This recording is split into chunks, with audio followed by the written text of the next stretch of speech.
பல்லாவரம் பகுதியில் குடிநீரில் கழிவுநீர் கலந்த விவகாரத்தில் மக்கள் உயிரோடு திமுக அரசு விளையாடுவதாக அதிமுகவின் பொதுச் செயலாளரும் எதிர்க்கட்சித் தலைவருமான எடப்பாடி பழனிசாமி அவர்கள் குற்றச்சாட்டை முன்வைத்திருக்கிறார். அது தொடர்பான அண்மை செய்தியை பார்த்து வருகிறோம். பல்லாவரம், ஆலந்தூர் போன்ற பகுதிகளில் குடிநீரில் கழிவுநீர் கலந்ததாலும் அந்த நீரை மக்கள் பருகியதால் மருத்துவமனையில் அனுமதிக்கப்பட்டு சிகிச்சை பெற்று வரக்கூடிய நிலையில் இதில் 3 பேர் இதுவரை உயிரிழந்திருக்கிறார்கள். ஆனால் குடிநீரில் கழிவுநீர் கலந்தது உயிரிழப்பிற்கு காரணம் அல்ல என அமைச்சர் தரப்பில் பதிலளிக்கப்பட்டிருந்தாலும் குடிநீரில் கழிவுநீர் கலந்த விவகாரத்தால் மக்கள் உயிரோடு திமுக அரசு விளையாடுவதாக இபிஎஸ் குற்றச்சாட்டை முன்வைத்திருக்கிறார். தாம்பரம் மாநகராட்சி 13வது வார்டில் நடந்த இந்த சம்பவத்தை குறிப்பிட்டு அவர் தன்னுடைய எதிர்ப்பை பதிவு செய்திருக்கிறார். அது தொடர்பான அண்மை செய்தியை நாம் தற்பொழுது பார்த்து வருகிறோம். விரிவான விவரங்களோடு இணைகிறார் எம்முடைய செய்தியாளர் லதா. லதா, இபிஎஸ் தரப்பிலிருந்து கூறப்பட்டிருப்பது என்ன? விரிவான விவரங்கள்.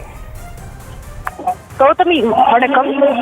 எடப்பாடி பழனிசாமி, அதிமுகவினுடைய பொதுச் செயலாளரும் எதிர்க்கட்சி தலைவருமான எடப்பாடி பழனிசாமி ட்விட்டர் பதிவில் ஒரு பதிவு வெளியிட்டிருக்கிறார். அந்த வகையில தாம்பரம் மாநகராட்சி 13வது வார்டில் கழிவுநீர் கலந்த குடிநீரை அருந்தியதில் 3 நபர்கள் உயிரிழந்துள்ளதாகவும் 30 பேர் மருத்துவமனையில் அனுமதிக்கப்பட்டுள்ளதாகவும் வரும் செய்திகள் அதிர்ச்சி அளிக்கிறது என்றும், குடிநீர் என்பது மிக அடிப்படையான ஒன்று, அதனை மிகுந்த கவனத்துடன் விநியோகிக்க வேண்டியது அரசின் கடமை.